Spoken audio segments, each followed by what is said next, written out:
Blog Talk Radio. Welcome to Last First Date Radio, featuring interviews with experts in dating, relating, and mating in midlife. And now, here's your host, Sandy Weiner. Hello and welcome, everybody. We are one of the premier shows about attracting and sustaining healthy relationships in midlife. I am your host, Sandy Weiner, and I'm a dating and love coach and the founder of Last First Date. And today we have an incredible show coming up. I am excited to be speaking with the founder of the popular website Esteemology, Savannah Grey, and her topic is how to break the pattern of narcissistic and codependent relationships. And boy, is this a resonant topic for so many people. I have had my own experience with narcissistic relationships and codependency. Didn't even know what that word meant until a few years ago. So we're going to be diving deeply into this topic and really giving you some real concrete ways to start the process of identifying whether you are codependent, how to really start to break free. And I, as a dating coach, many of my clients come to me after having lots of relationships that have been unhealthy. Probably most of their lives they have been stuck in these unhealthy relationships. And when you start to really uncover the patterns and see your part in it, it's amazing how much you can grow and change and create the healthy relationship that you want. So I love connecting the dots and helping people see the origins of all this, and I'm excited to speak to Savannah today about this in depth. And so this is work that is so worth it, ladies and men.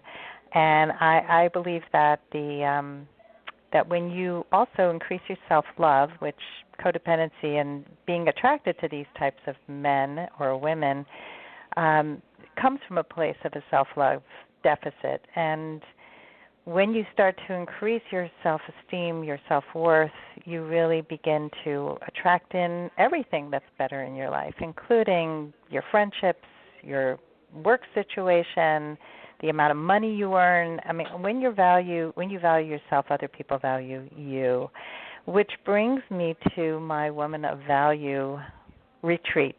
And I just want to give a quick shout out that we are having my annual retreat. It's coming up in November 3rd to the 5th. So if you're listening to this now in 2017, it's now September 26th. So we're about a little over a month away. And it's going to be in Stamford, Connecticut, about 45 minutes from LaGuardia Airport. This is one of my favorite things to do, is to help women immerse themselves in valuing themselves. It is a 3-day retreat, 2.5 days, where you start to identify your unhealthy patterns and you start to really learn how to embrace your self-worth and know what your needs are, know what your feelings are, know how to express them, know how to set clear boundaries at the beginning of a relationship, not 6 months in or 2 years in. And then you're going to learn how to understand men and communicate with them on day 2, and you're going to learn how to flirt like a woman of value. And I'm bringing in a man panel this year, which I'm really excited about. We're going to have real men so that you can role play with them and ask them questions and get feedback in real time. So this is going to be a life-changing event, and I will post the notes in the show notes about the retreat, so I hope that you will attend. And it's going to be intimate, so I'm only taking 15 maximum, and I like to give a lot of attention to the women who come. This is not one of those giant 200 people events where basically you get lost in the crowd. All right, so speaking of women of value, I'm going to share my Woman of Value tip of the week, and this week's tip is step number 12 in my 30 steps, and it is to be playful.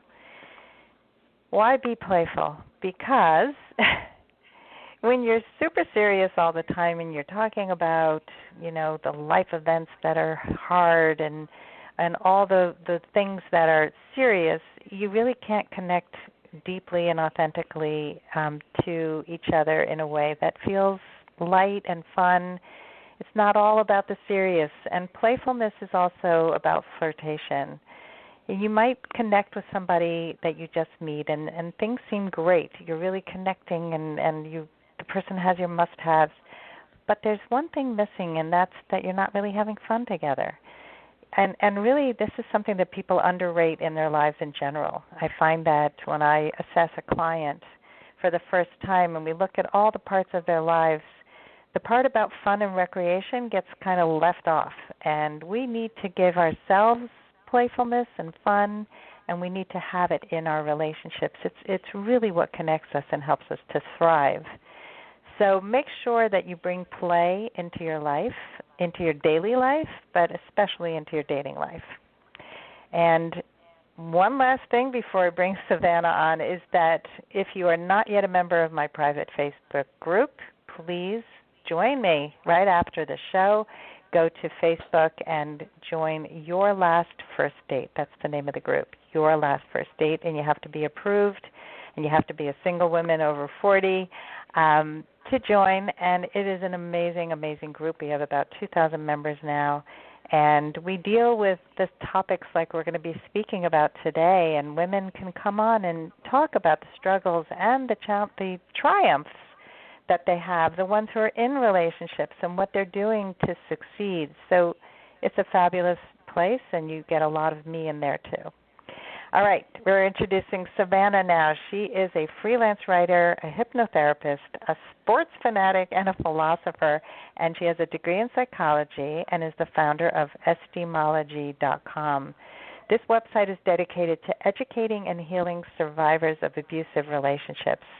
And Savannah is working on an online course that's geared to helping people overcome their codependency. So join me now for episode number 273, How to Break the Pattern of Narcissistic Codependent Relationships. Welcome, Savannah. Hi, Sandy. Thanks for having me. Of course. Thank you for being on the show. So let's start with you. I like to always know what motivates people to do the work that they do. So can you tell us a little bit about what brought you to studying codependency and narcissism?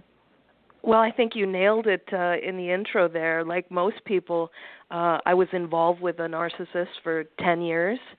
And as I went looking for what's wrong with him, I found out there's something wrong with me. And, that was the big riddle of my life. Why is everything always following the same pattern? Why do I keep attracting the same kind of men, the same kind of circumstances? So as soon as I found out what was wrong with him, I also found out what was wrong with me. So how did you do the work that you did? Well, what I did was I got myself educated. I started reading all about it. I mean, when I looked up the symptoms, and I found, the patterns of behavior for narcissistic personality disorder, that doesn't just exist in a vacuum. Just like the sadist attracts the masochist, it's just the same kind of dance. When you're attracting a narcissist, it doesn't just come out of the blue. When you keep attracting, emotionally unavailable partners, toxic partners, yes, absolutely, you can see that there's something wrong with them, but there's also something going on with you that you keep, like I said, attracting them, and you keep staying, and you keep looking for these types of partners. And so in order to change that, to start to attract healthier partners, healthier relationships, I had to do the work to get myself free of all of the restraints and the toxic thinking that went into my codependency. Yeah, I think when you start to identify, even just labeling narcissism. I had a friend who was married to a narcissist for over 30 years. And the end of her marriage, and this is very typical, she kept coming back. She kept leaving him, coming back, leaving, coming back. And somebody once said it takes like sometimes 7 times. That's a pretty average amount of times that people leave and come back until they have the courage to really break away and leave. And the thing that was sort of the nail in the coffin for her was reading about narcissism and realizing he will never change. I have to get out. And exactly. Yeah, that's a huge part of it, right? Once you know what you're dealing with, because that's the hope, right, of all codependents, that he's going to change or she's going to change, and you keep hanging on. Because codependents, they don't act, they adapt. They're so used to, as children, you can't leave your environment. You just get conditioned to stay, to find ways to survive through it. Most people don't know what codependency is. And so it was a big shocker to me, when I came upon, this list of symptoms, this list of behavior, and I realized, I'm checking all the boxes. And, it's that aha moment, and I think to understand it, it's kind of like, it's a dysfunctional relationship with the self. And I think that's where you begin. People say, well, what is codependency? And, it's such a broad answer. It's not really easy to define. But, I mean, it's really sort of an arrested identity development. It's getting lost in toxic relationships. It's not being able to leave, because of fears and anxieties, fear of abandonment, believing that you can't do any better. It's, I think people understand the term of being a doormat. It's letting people walk all over you, being used to poor treatment. If you are mistreated in childhood, and I'm oversimplifying this, but you become accustomed to, you end up looking for, I always say the relationship you have with your primary caregivers is the blueprint for your adult relationships. And so if poor treatment is something that you've been conditioned to expect in childhood, then that's what you look for in your adult relationships. That's your normal. And yeah, go ahead. I was just going to say that I think it stems really from a lack of self-esteem, believing that you're not good enough, you're not worthy of love. I mean, there's so many elements to this, and it affects your life in so many different ways. And, once you have an idea of sort of what's been holding you back, why you sabotage your progress, why you keep attracting negative people, negative circumstances, why these things keep happening. Once you understand this, it really opens up, it opens everything up. So I think what happens is I think codependency was very misunderstood. It was sort of the rap that codependency got was that you had to be the child of an alcoholic parent or a drug-addicted parent. Right, exactly. And I remember reading like Melanie Beattie's book and thinking, oh, I didn't grow up like that. I'm not a codependent. And, so it was really an education for me. And I think also understanding, there was a book I read about how to stop dating dangerous men. And this is by Susan, somebody I forgot. Now I'm blanking. But that was a very pivotal book for me because it was really about the different types of emotionally dangerous men. And there's actually a book about women as well. But part of what that book did was it helped me to see not only the line in the sand about who was emotionally dangerous to date or be in a relationship with, but also the causality. What made us really not understand what normal is. And I think that new normal that you talk about, that becomes normal, that we don't have the line in the sand. We don't have that litmus test for what is healthy and what's not. And so we think we're the problem, right? Absolutely, absolutely. Yeah. So So, so do you have? I mean, we're discussing what is codependency now, and I think I love the codependents don't act, they adapt, and it's that that's the people pleaser, that they morph into something they're not, lose themselves in relationships. Like, if you could give us more. I know this is like a crash course in codependency and narcissism, but there's so much to say about this. But if you can give our listeners some more ways that they can identify that they are a codependent, what else do we look for? Like when you say mistreated in childhood, like let's define that first, because that's something I think we can start there. I mean, most people think when you're talking about abusive childhoods, you're talking about being beaten with sticks or locked in closets, but that's not the case. I mean, it could be neglect. It could be an emotionally unavailable parent. It's sort of a critical parent. It's sort of an abandonment feeling. I think if you have an emotional manipulator for a parent, you're going to learn really quickly that your needs are not important. I think you, as a child, to survive that kind of an environment, you have to learn how to read people, and you have to know if it's safe to approach, when to be invisible. I think you learn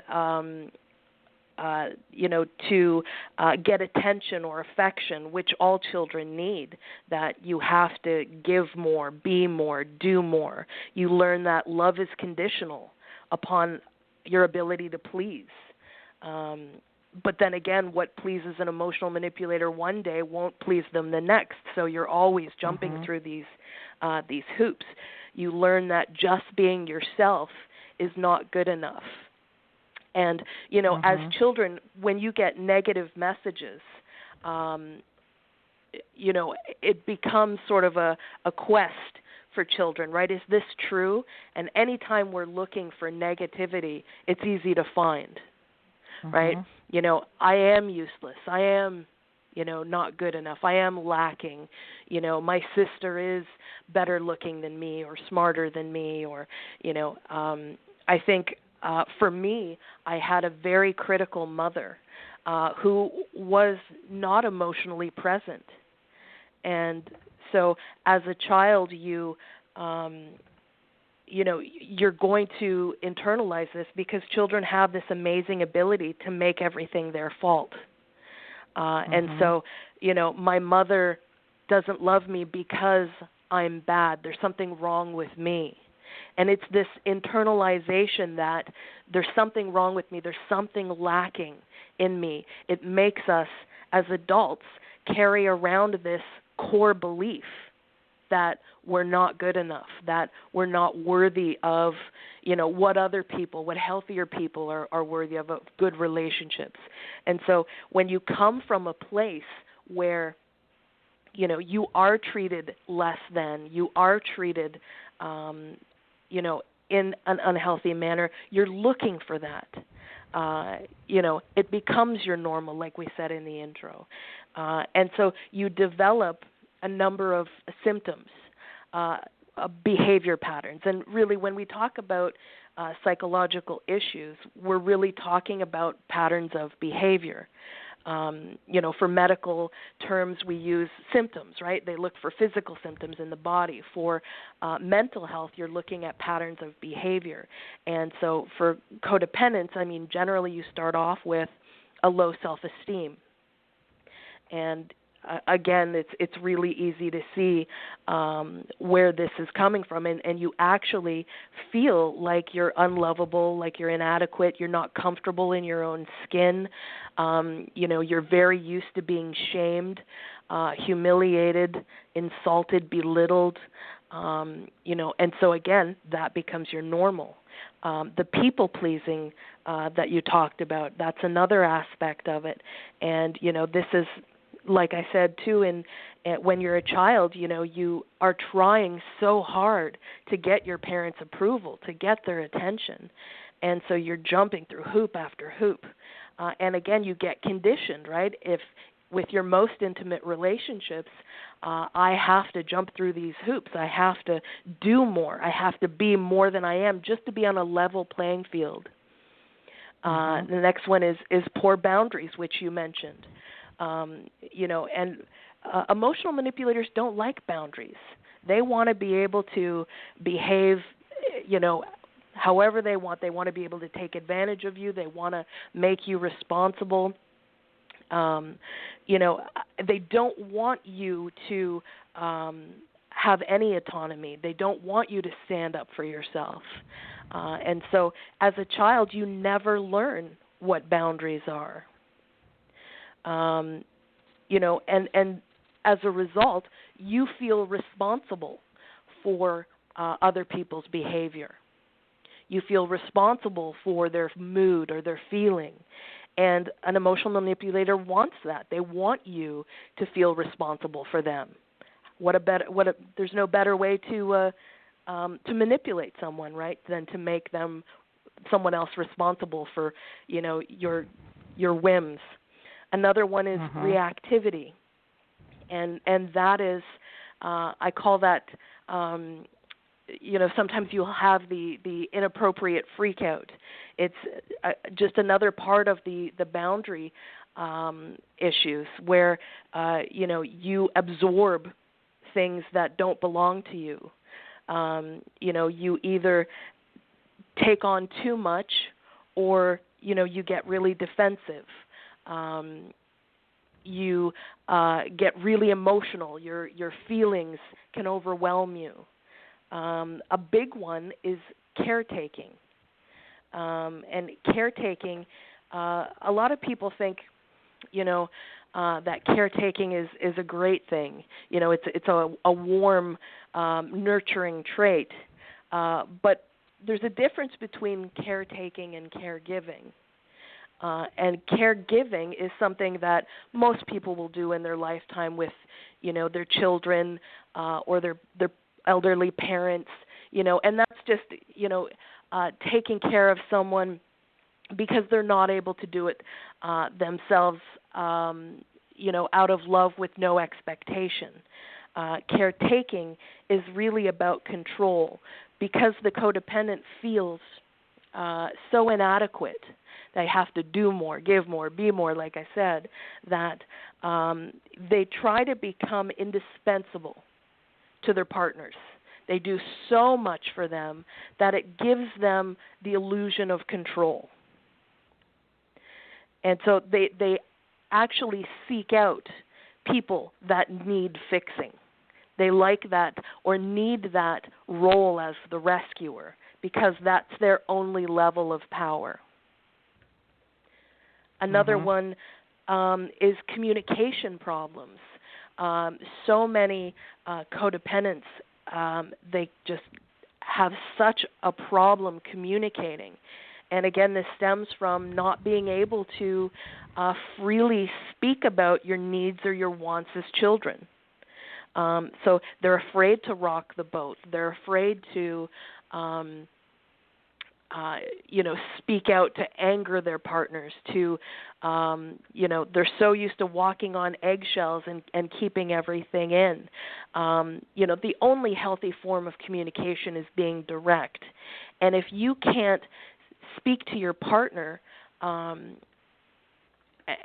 indicate to them, this is what I want, this is what I need, it's never going to be a healthy situation for you. You're always going to be that eggshell walker. And I think it's really important that codependents learn how to be confrontational, and I don't mean that in a negative, assertive, aggressive way. I mean to not be afraid of confrontation. If something needs to be said, then they say it. And if you're with a partner where that's going to evoke some kind of anger, that's a huge red flag. And it's one of the symptoms, right, of codependency is not being able to speak in a healthy manner. Another one is dependency. I mean, codependents, they fear abandonment. You know, a lot of times people will say, "Well, why do you stay? Why didn't you just leave?" You know, that's a big one.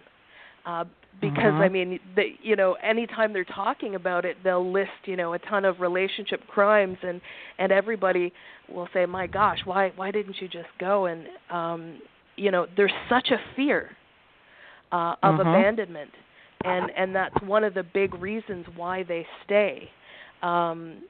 You know, and again, like we said at the beginning, is that they're so used to adapting to negative behavior, to their relationships not feeling good, that, you know, they will stay. And so, you know, a lot of times codependents, I won't say generally, because, you know, it's probably about 50-50 of the codependent eventually leaving. But a lot of times, you know, the emotional abuser will leave once they've found someone else. And so the codependent is left in a state of shock because they're so dependent on that toxic relationship, and suddenly there's no one else to focus on. They're so other person focused, and their identity is so enmeshed in the relationship that they don't even know who they are.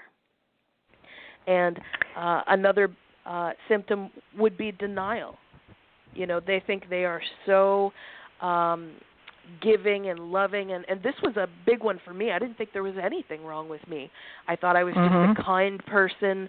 I thought, you know, I was just warm and nurturing, and, you know, and so when I did see these lists of symptoms, I was, you know, it was like a huge wake-up call. I hear you on that one. I was positive that it was not me at all. Like, I've compromised. I did all the good stuff. I took over when he fell apart. I'm like, oh yeah. You became indispensable. Yeah, and you know, all these things that you mention, and boy, I have a million stories about each one of them. And I was just thinking about a woman whose husband was a narcissist, and after, I don't know, 40 years of marriage. I mean, they were married a really long time. They were on a vacation, and he said, I don't think I love you anymore, but I'm not sure if I want a divorce yet. I'll get back to you on that. Just like, what? And she called me up, hysterical, crying. I can't believe he said this to me. And I said to her, well, what do you want? And she really couldn't answer that. She had never really looked at what did she want. It was always, what did everybody else want? And that was like a huge turning point. And it's been probably, I don't know, 7 years since the divorce, and boy, is that she ended up going to therapy and figuring out that she had to work on her codependency. She got so much stronger, and she was the one who just said, listen, I don't want to be married to you anymore. And he said, what happened to you? Like, you turned into a different person. I don't like who you're becoming. Meanwhile, he was having an affair and remarried a month after the divorce was final. But that's a whole other story. And so it's and you know, and it's a long process for people to start rebuilding self-worth. And so what are some of the steps? You know, we don't have time to go into, you know, I think it's pretty obvious why the narcissist and codependents are attracted to each other. Maybe briefly talk about that, and then we're almost at the end, but we can go a little bit over and just to talk about some steps people can take to manage the codependency. So let's just go through just quickly, why do codependents attract narcissists? How much time have we got?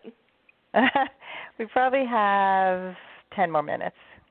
Oh boy, we could do hours on. I know. On the next sort of understanding the magnetism between the two and how they feed off each other. I think if you could give a really brief, and then people can go to your website for more information. But just want to touch on that, and then really I want to go to how people can manage codependency and start to take some steps to get healthier. Well, I think that, I mean, both the narcissist and the codependent are obsessed with the relationship. You know, they're both there's a lot of similarities. I think they're both, doing this dance where one is constantly overgiving and one is taking. One is parasitic. One is looking for resources to exploit. I think they both, they both sort of just become about this relationship. In a healthy relationship, you'll see that people have separate lives, separate friends, separate activities, separate hobbies. With a codependent narcissistic dynamic, it's totally involved to the point where you are no longer hanging out with friends. You're no longer doing what you enjoy doing.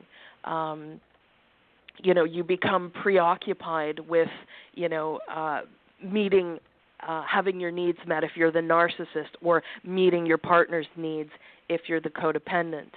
It's a complete sort of domination, submissive sort of power play. It's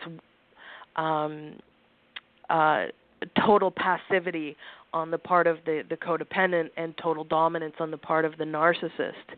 I think each are trying to change the other.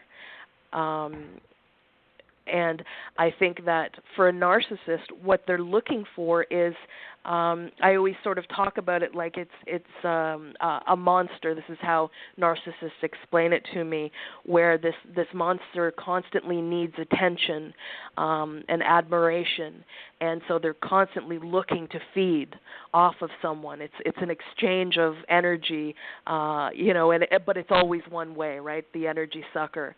And at the end of this, the codependent is just in such a fog and so worn out after just constantly giving, trying to please, and never being able to reach that goal. I think, as you were saying with your example of your couple, once you're out of this, once you're able to see, the life on the other side, you'll never go back. Once you see the truth, and as you said, your friend is so much happier. And to anybody that is struggling right now with that, I would say, it's definitely worth it. Don't stay in a relationship where your needs aren't being met, where you're not happy, where you're being taken advantage of. You deserve to be treated as a person of value, and that really starts with you. And I'm going to jump into, what you do about this, because I know we're so short on time. Thank you.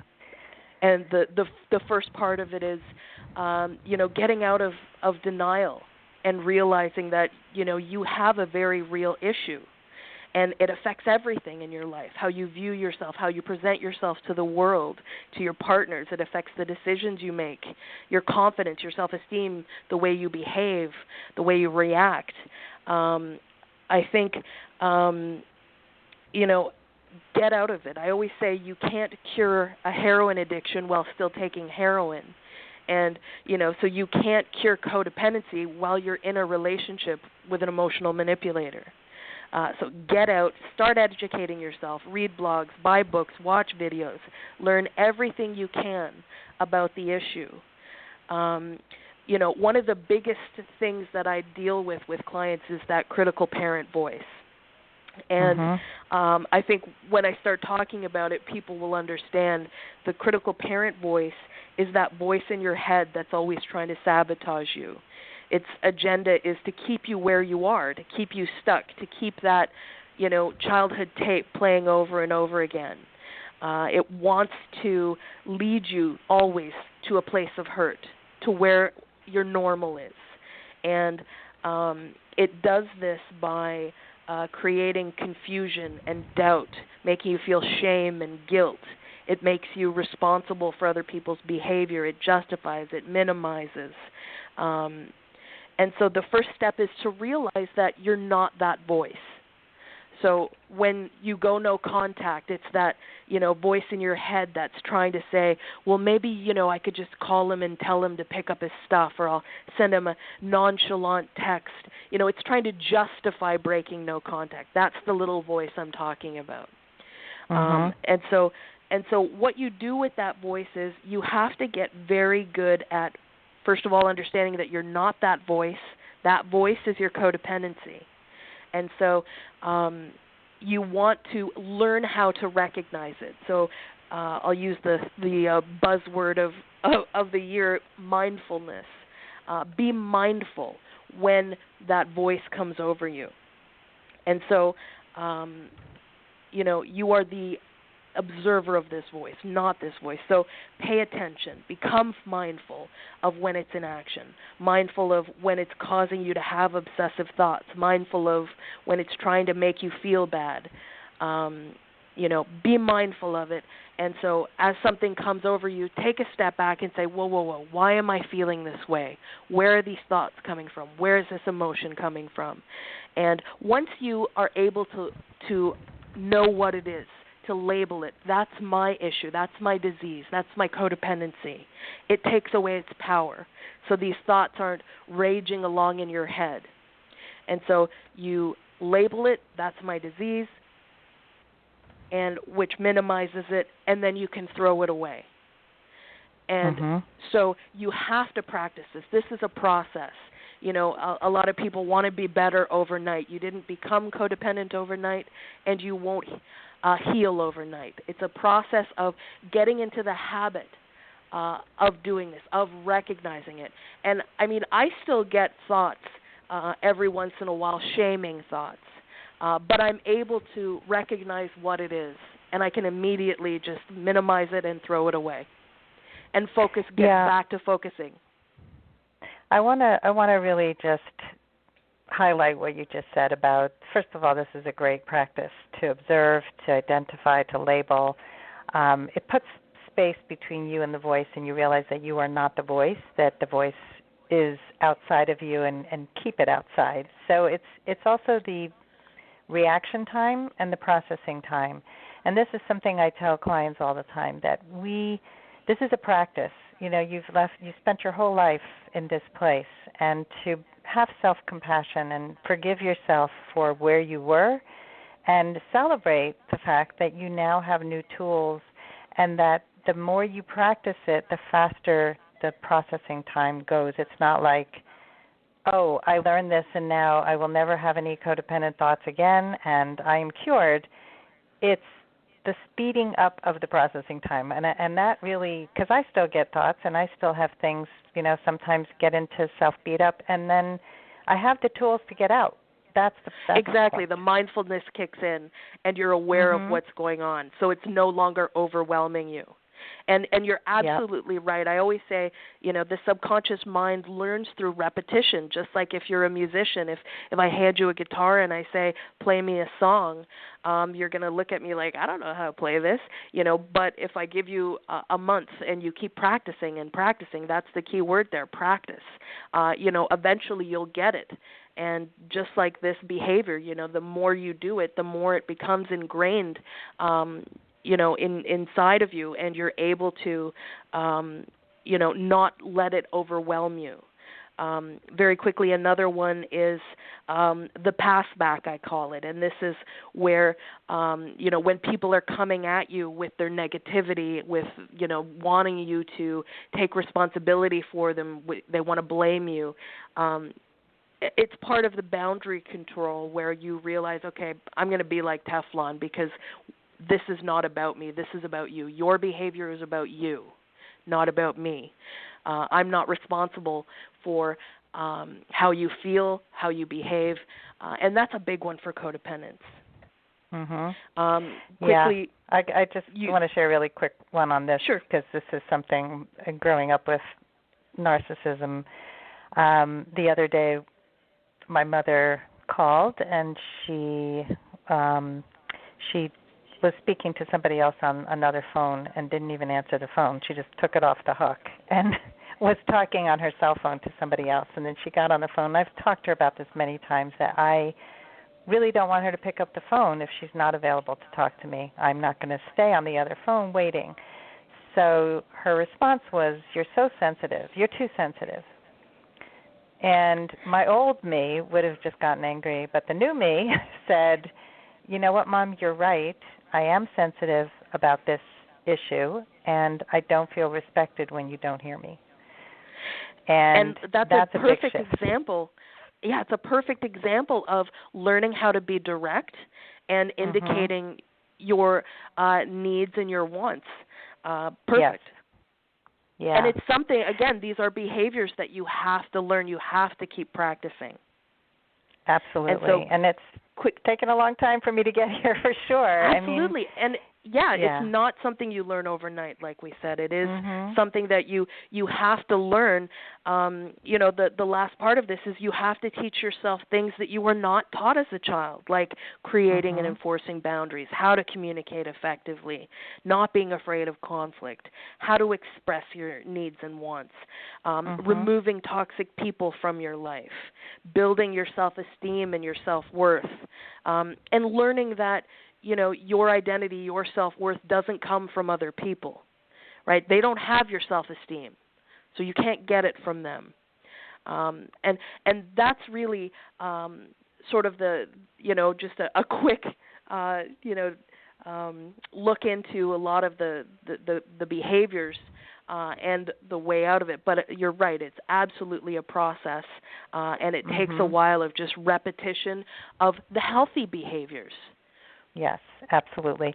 We're going to get cut off in about 4 minutes, so I don't want to end without letting people know how to get in touch with you. This is such an important conversation. I wish we had 5 hours to talk about this, but people can definitely go to your website to learn more. Definitely read up on this. This is such an important topic. So thank you, Savannah. Tell people where they can find you. Great. I'm at www.esteemology.com. I am currently working on, like she said in the beginning, an online course.